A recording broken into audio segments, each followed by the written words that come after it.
Welcome to the Upper Deck for Pinstripe Chronicles. I'm Chris, that's Lynn, and we're joined today by Jonna Perlinger, creator, co-host, and producer of Babes podcast. Cue the music!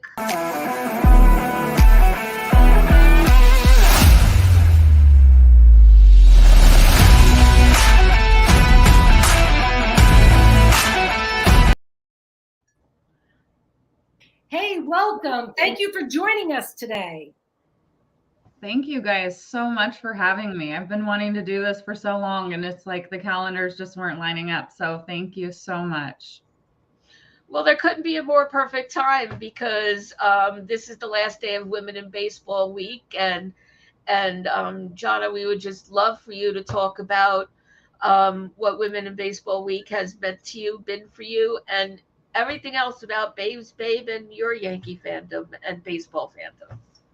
Yeah, I mean, this was really my first year like integrating into the Women in Baseball Week, and it was so incredible to be part of it. Um, just pushing out content as much as I could this last week to bring awareness to more women coming into the sport. And it's amazing to see like my friends, like you guys highlighted as well on the Women in Baseball Week website. That was incredible. Ryan Woodward, thank you if you're listening for pulling this together. It means everything to me. Not only to highlight women of our past, going back all the way to the early 1900s, but just all the women of our past who have been in the sport, women like us who are just trying to get more involved, and to girls of our youth. Absolutely. It's an important week to celebrate, and I think that for most of us, baseball, I grew up playing kickball, for example. Like, I didn't grow up playing baseball per se. Lynn, what about you? What's your background? Definitely not softball or baseball. But grew up as a baseball fan, Absolutely. and I had no choice at the beginning, but because I was just taken as a child, and but yeah, that didn't last for long, and soon I was the only one from my family going and trying to drag them. But no, unfortunately, no, I was more volleyball, soccer, Yeah. kind of girl in college. So woulda, coulda, shoulda. Yeah. Um, and so, babes, how did that start? And Yeah, I you know, mean, it's really pretty interesting. I've always loved baseball. It's always been a really special, thing in my life, and that I share with my dad. And when I was like five-ish is when the Yankees started going on their 90s run. And so I really did grow up with them being dominant as they were. And yeah, those are some of my most special memories with my family, like sitting around watching those playoff games together, skipping out on trick or treating, watching the Yankees. So so just baseball's always been very special to me. And in 2021, when the MLB All-Star Week came to Denver, I was living in Denver at the time. ah, Um, and when I saw that it was going to be in Denver, and I was getting emails from MLB and like Cronky Sports in Denver, who's like the host of it, about becoming or like being an MLB volunteer that week. And so I was like, oh my God, this is like a chance of a lifetime. So I signed up to be a volunteer. Didn't think I would hear back. Heard back. All I had to do was go to this like 1 day class to become a volunteer. And so then like I was one of very few people who were selected to participate in the MLB draft that year as well. So there were only like 30 people of 700-ish volunteers that got chosen, yeah, to be there. And so I'm like sitting in the second row. I got to meet Nick Swisher. So I got to meet Henry Davis. He was like the #1 draft pick for the Pirates that year, and #1 overall. And then Trey Sweeney, that was his year that he got drafted. So I got to meet him. And yeah, it was after that that I started doing, sorry, this is a really long-winded story. No, please. It was after that that I did some, like, a lot of self-reflection of like, this is really what like lights me up, is being around baseball. And so like the more that I can integrate with it, the better. And so then I'm like starting to rack my brain about how I can, just be more involved. And yeah, it was this last year that it was last postseason that the Jersey Sporting News reached out to me on Twitter and asked me to start covering them for them, like to start writing. Wow. I was just going to ask you about that. You're also a writer. Yeah. So I started to just like develop a little bit more confidence through that. And then I'm like, well, why not start a podcast? Like, I don't know. So I just did a couple of cold calls and honestly only got one rejection from the people that I reached out to be part of my podcast. So as you guys probably know, and everyone in Yankees Twitter knows, Major League Mad. So she's one of my co-hosts. And then I wanted it to be like a broad, cover broad topics and not even just like latest current events and stats and things like that. So I reached out to a Cardinals fan who she happens to have her own podcast as well. So I was like, she's awesome. I had been listening to her, and yeah, they jumped on board right away. So it's been incredible. Like we did our first episode in February. And I think like listening back even to that first episode, I'm like, we had only had one Zoom call with each other, and you can't tell at all that we don't know, like we're complete strangers. Wow. Yeah. I think, like we all have that, like that one thing in common. It's like we all love baseball so much. And exactly. Yeah. That's right. And that's really all you need in the end to lift anything like that off the ground. And people are surprised when they find out that Chris and I have never met in person. Wow. So, again, like you would never know, right? Right. No. Go ahead, Chris. I was going to say, and I had a similar path to doing the podcast as you were just describing. I started out writing for a number of different websites, baseball websites or whatever. Ultimately, though, I just did not have time to pursue that. I even started my own Yankees Gabba Gabba so I could write, when I had time. But just working full time is so difficult to integrate. Is there any chance that you might be able to make a career out of your baseball interests now, or is that a direction you're moving, do you think? I think ultimately, and I hope down the road, and I think these little things, like you're saying, they pay off. They do. We actually had Jessica Kleinschmidt on our podcast. She's an A's radio broadcaster. I saw that. That was impressive.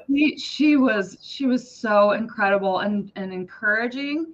To hear her path to getting where she is, it was very similar to how we're all describing. It's just start busting your ass. You write an article here and there, and you put it out on social media, and people eventually pick up on it. Like I think, I think the one thing we all bring to the table too is our creativity, being creative behind the podcast too. Like that's such an important aspect. So being able to like showcase that on social media, I just never realized the reach that I would have by like integrating with the Twitter baseball community. And certainly you're clicking on all cylinders all the way across with everything. And we're just so glad that you're with us today. And it's also just a great example of women supporting women. And what a good way, symbolically and practically, ending Women in Baseball Week, because it's not just on the field, it's so much beyond that. And so this is like a perfect moment in time to come together, and certainly I hope not not until the next Women in Baseball week that we'll be doing something like this. Yeah. No, I absolutely love opportunities like this where I'm sitting and just talking to other women who share this common interest and love for baseball. It's funny, I'll go out with my husband and he'll be wearing a Yankee hat. Like he always wears a Yankee hat to the gym, and I might not have my Yankees gear on, but people will come up to us and like if they like the Yankees too, and they'll just like look just at him and just talk to him about it, like as if I know nothing. When in reality, like, I mean, he was a casual fan before me, but not like he's diehard now too, like me, but like not quite to my level, I would say. It's funny. I'm like, hello, like I'm right here. I Right. know more than he does. Like, Yeah, there's no, like, it crosses gender lines and boundaries. And I have a similar experience with my husband because um, he came from a big football family, not at all interested in baseball. And so when I first joined that Steelers Nation family, um, all I would do just to have something to say is yell at the TV, "Go for the Hail Mary!" It's or clap when they were running in the right direction, and they'd laugh and think it was cute. And obviously, I didn't know what Hail Mary even was. I just like said it to be funny. Um, and over time, he taught me the game, and now I'm a legit fan, not a casual. And now the same with him. Now we're watching Yankee games, and he's saying that's a BS call, and he'll say, or say, hit pause. Did you see that? Play that back. And so good. no, like that actually reminds me. I did in last off season. I was like, how am I going to keep pushing out content for Jersey Sporting News? So I did like fan feature articles, and I featured. Do you guys know Emily Myas? She's like Oh, yes. Yankees fiance or Yankees girlfriend or whatever is her handle, I think. But she's a huge fan now. But just in the last couple of years, her boyfriend grew up a huge, or sorry, it's her fiance. He grew up a huge fan, and yeah, she in the article she literally said like, don't if you want to try to get your girlfriends into the game or your significant others, don't gatekeep, and don't make fun of them when they don't know something. Like sit and watch John Boy breakdowns together and explain it. And yeah, now she like that's what her fiance did, and now she I think is a bigger fan than he is. Hey, before I forget, Lynn, throw out that trivia question. Sure will. I am going to put it on the screen right now. Spencer's in the chat, so we want to make sure we say thank you and give him his due. Yeah, thank you, Spencer. Spencer, for this question. And Spencer always gives a great runway to the question. So here it is. There is so much history between the Yankees and Orioles. 1, they were the last opponent to visit the old Yankee Stadium. 2, Derek Jeter's memorable game-winning hit in his last at-bat was against the Orioles. And 3, they were the opponent in the wake of the death of Thurman Munson in 1979. And that's just to name a few moments. Okay. Now, August 8th is a notable day on the MLB calendar. For 2 reasons. August 8th, Wrigley Field played its first night game. And here's the second, which is our question of the week. August 8th, 1995, in the Bronx, the Yankees would beat the Orioles soundly, 11-4, in a game that featured this pitcher's New York Yankees debut. Okay, so there it is, right in red before your eyes, and we will give you the answer before the end of the show. So thank you, Spencer, for that. All right. Well, speaking of the Orioles, let me get some reactions to what's happened so far in this series, you guys. What are you thinking? How you feel? Man, last night was so fun. You got Big G starting us off. Like if Judge and Stanton homer in the same game, like we're gonna win the game, right? Yeah. Right. And I mean, it was incredible to just see like everybody took right off right after Judge hit his home run. You know, it was Yeah. like Right. it's like without it, there's no spark. Right. And I think the question is, how long will that spark last? Will it continue? Will it continue today? Certainly, there wasn't much of a spark at all Friday night. Yeah. Oh. A sputter. Yeah, that was. Wasn't even a fizzle. So Oh. I'm blaming that on the rain delay. That's my like in my head. I'm like, the rain delay threw everything off. blame it on the rain. Okay, that's the song of the show. And so it's Is Judge enough to swing to be the difference for this Yankee team? I mean, the playoffs are, they're still on the horizon for the Yankees, but is Judge the difference maker? I hesitate to say that of anyone, even Judge, because I think if we've learned anything this season and actually the past few seasons is we can't hang our hats on any one thing.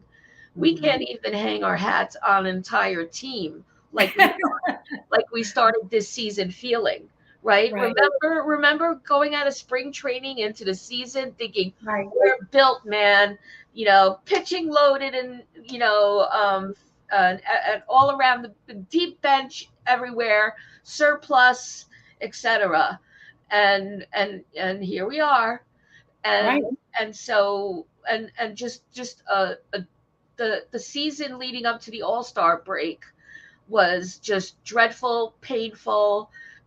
Bring me to a root canal before that ever again. And and now just hoping, we're already past the All-Star break, and deeper past it than I'd like to still be saying this, but let's just hope the month of August we capitalize, because you know what? And we were all talking about this before we came live. Why are we stinking with teams that by the numbers stink? That has been our Achilles heel all season. All these series that are supposed to be easy peasy. Most recently the Mets and the Royals. Nothing has been a gimme, and we should never have that attitude ever again, or should we have had it in the first place?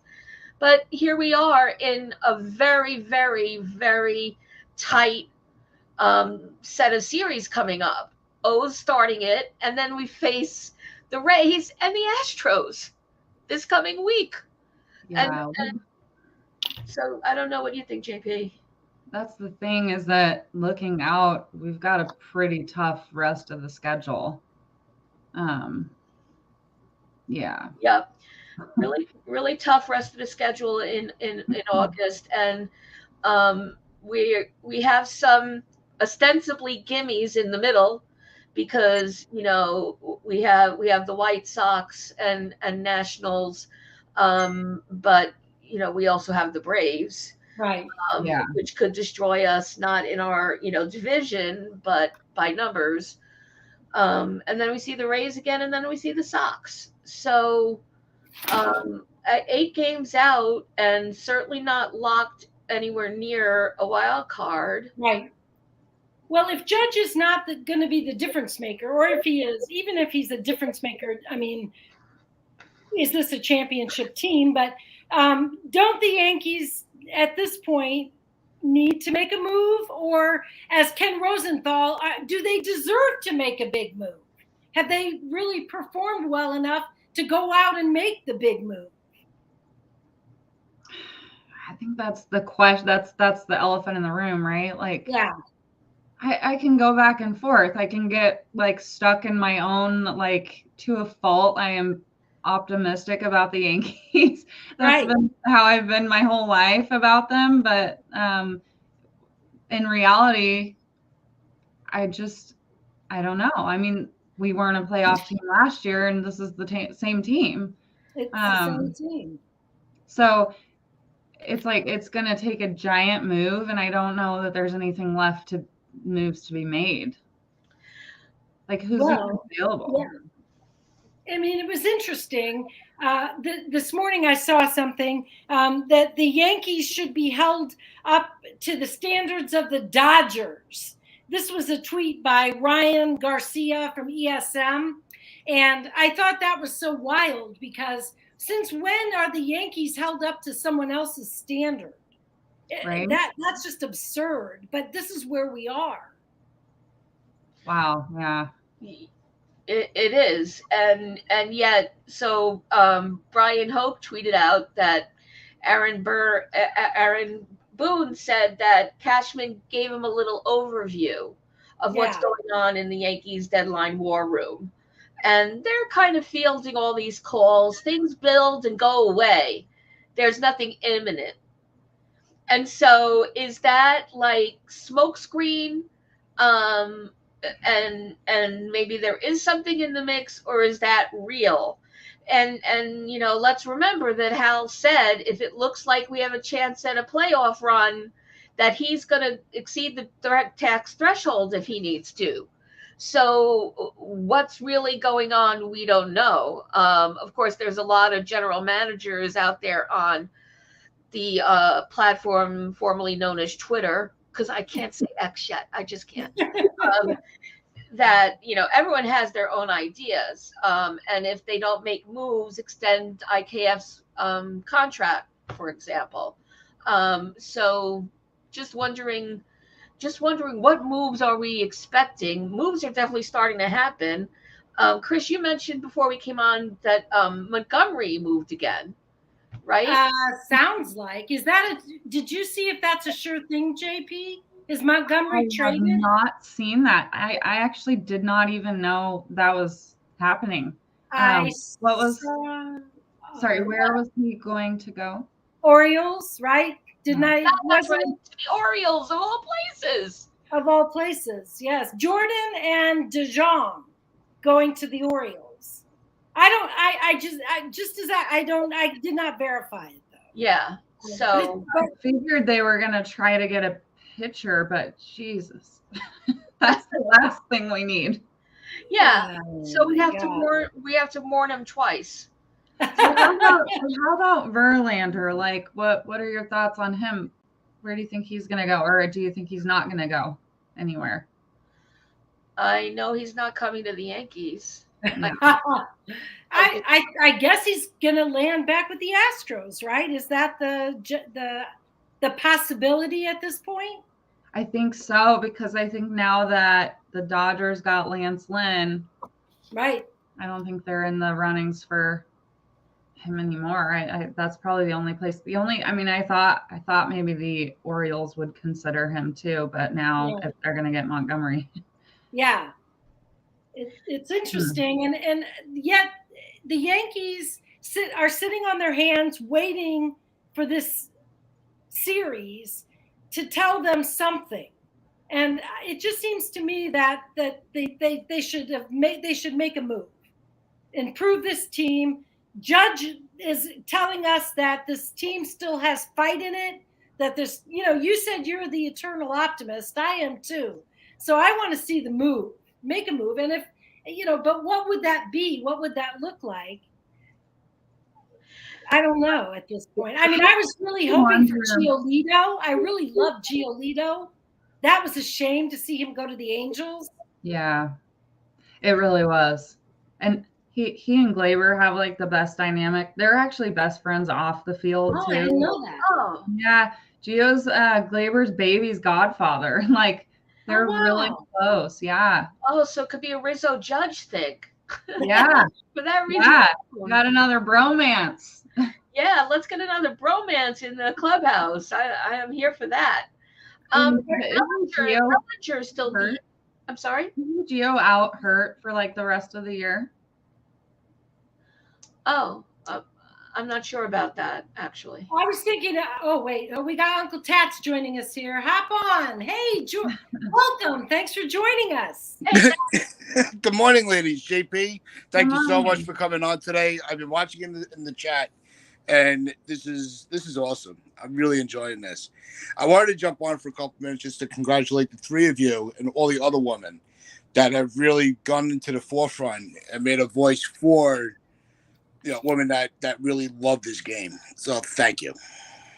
Absolutely. Thank Thank you you, so Tats. Thank you, Tats.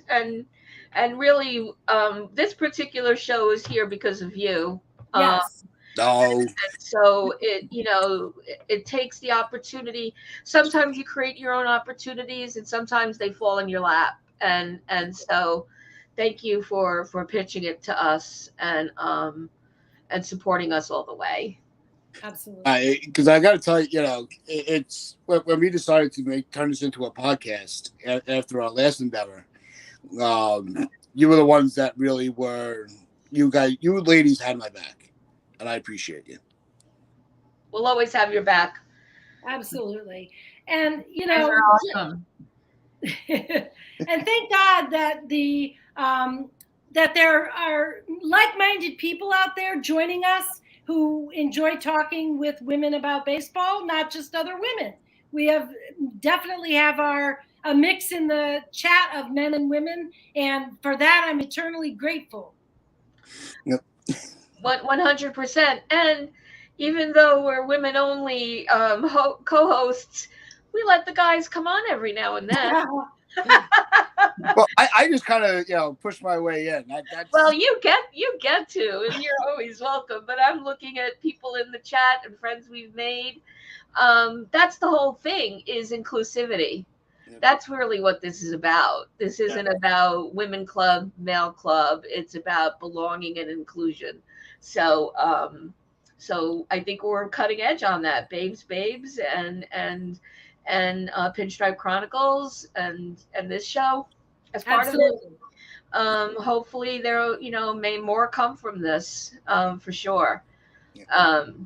And so there's just and I just wanted to attach, you actually gave me a good segue, because I wanted to call out some accounts on the social platform formerly known as Twitter, until I have to say X. Just keep saying it that way. There are some active accounts on Twitter X that I wanted to call out. So first of all, right behind me, two major forces for women in baseball. So I want to shout out the Women in Baseball Week account. That's W Baseball Trail. Please follow them. This account is just so full of information, and for those of us that live in this country, it's, the account says what it is. It's W Trail. So our friend Will Sherman created the map across the country of iconic places for that are landmarks for the history of women in baseball. And the pins on the map give you all the way across from Midwest to East, and then north from there. And I'll tell you what, that's on my bucket list. Luckily, my husband and I are road trippers. That is like definitely something to look for. And they make all the events happen for the week we just had, to bring all sorts of folks together to celebrate women in baseball. So grateful to them. But the Kalamazoo Lassies, also known as the Muskegon Lassies, they're at Lassies Baseball. Follow them. They're a great follow. Rockford Peaches, not just a movie, not just a team on the big screen. And their account is RFD Peaches 75. Follow them. The Kenosha Comets, and all of these were teams during back in the day that started it all. Kenosha Comets, at Kenosha Comets, they have an account. Follow them. We have an International Women's Baseball Center. Did you know that? So this is a worldwide effort and cause. So please give a follow to IWBC for me. And last but not least, AAGPBL. That's the association, started in 1953. Happy 80th anniversary, AAGPBL. Oh, I just got the chills. 80 years. That this became such a force. That's not when these teams started, some of which I just mentioned, but within a year, it was necessary to form an actual league. And long may it live, and may it grow, and may it like go wider and broader across. And two last mention, sorry, but it is Women's and Baseball Week. Did you know that there's a national women's baseball team that play every year in the World Classic, and that the USA team has won twice in a row? And their account is at USA Baseball WNT. Follow them. And the last OG team is the Battle Creek Bells. Follow them at Bells Creek. That's not Ring My Bell. That's Bells as in Southern Bell. BELS Creek. I love that. The Battle Creek Bells. I mean, the name just conjures up such an image of women in baseball that just, I love it. 100%. Yeah. If I can give a quick plug for the Babes there. Please. Two of three of us are actually we're traveling to Rockford this week, and we are going to the U.S. Women's National Exhibition game. Cool. Oh, that's awesome. I can't wait to hear. Are you going to do a podcast where you it's TBD. We're trying to figure out like what kind of content that we want to put out there, but we're taking our moms with us, and it's going to be a blast. We're going to meet Ryan Woodward. We're going to meet Perry Barber, who we had on our podcast. She's a female professional umpire, and she'll be umpiring there. Yeah. Wow. It's an all-women umpiring crew too. So please, JP, let us know the deets, and we'll tweet it out or X it out, whatever it's going to be now. And can't wait to watch and see what happens. With that. Yeah, that is certainly will. Thank you. Amazing.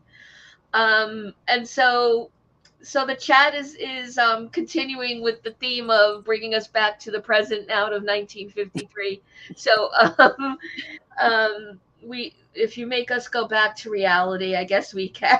Back to reality? Well, we need to give the answer to the trivia question.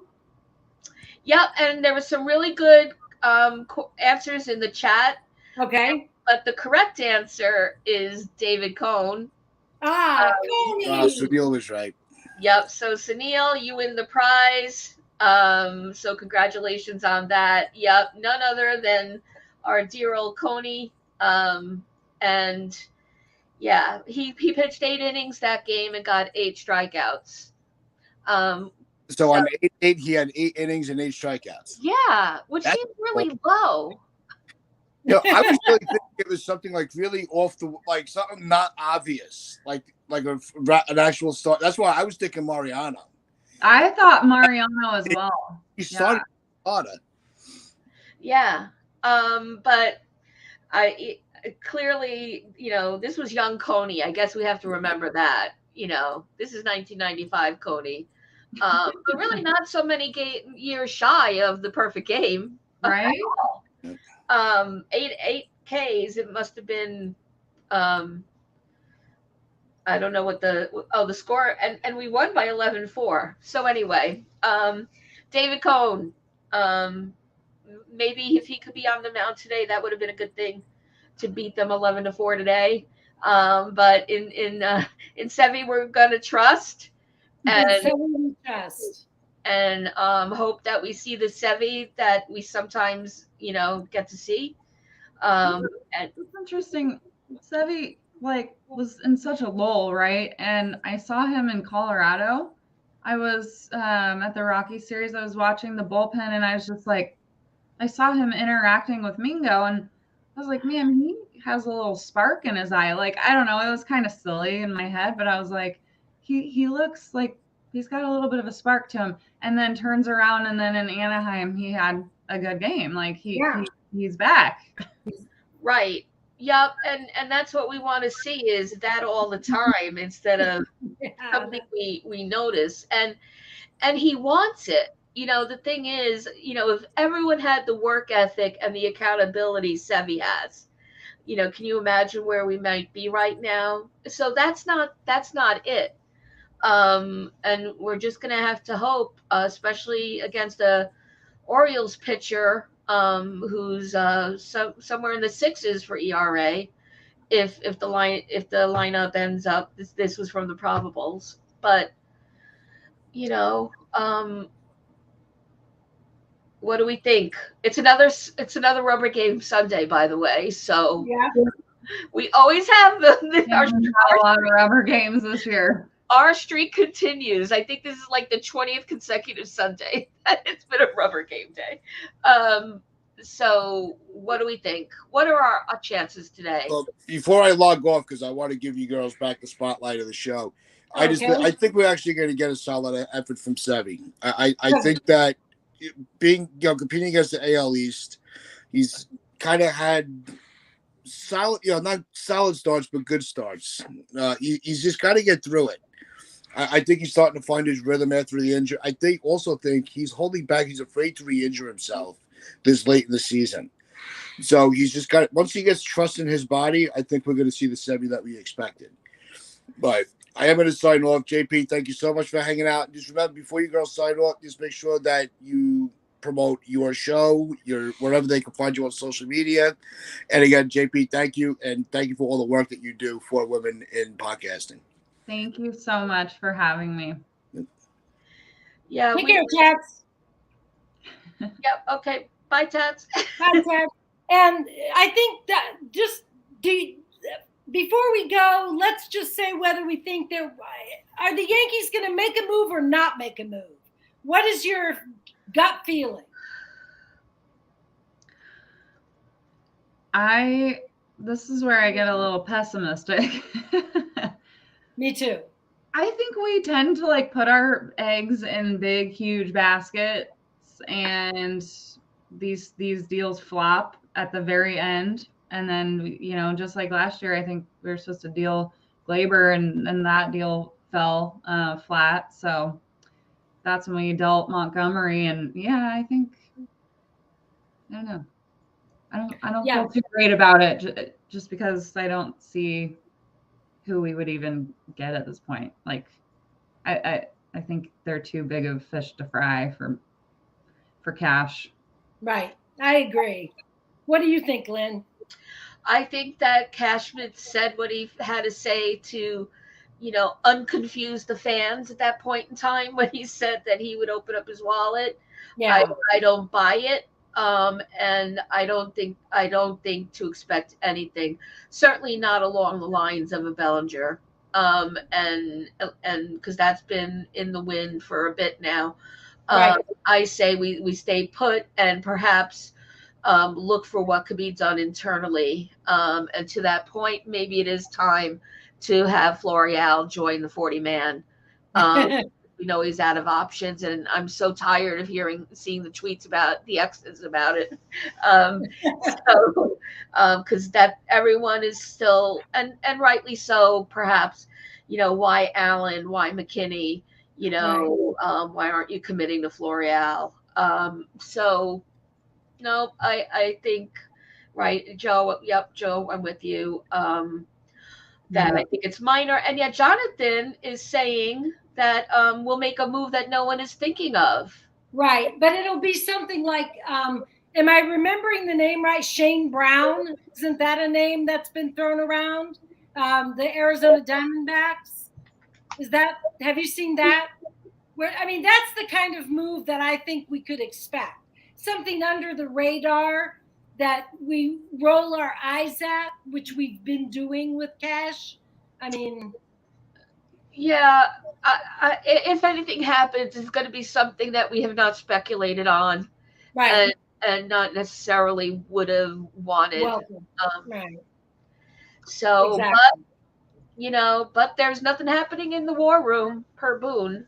All right, well, that's our show for today. We really appreciate JP joining us. Thank you. Tell us again where we can find you.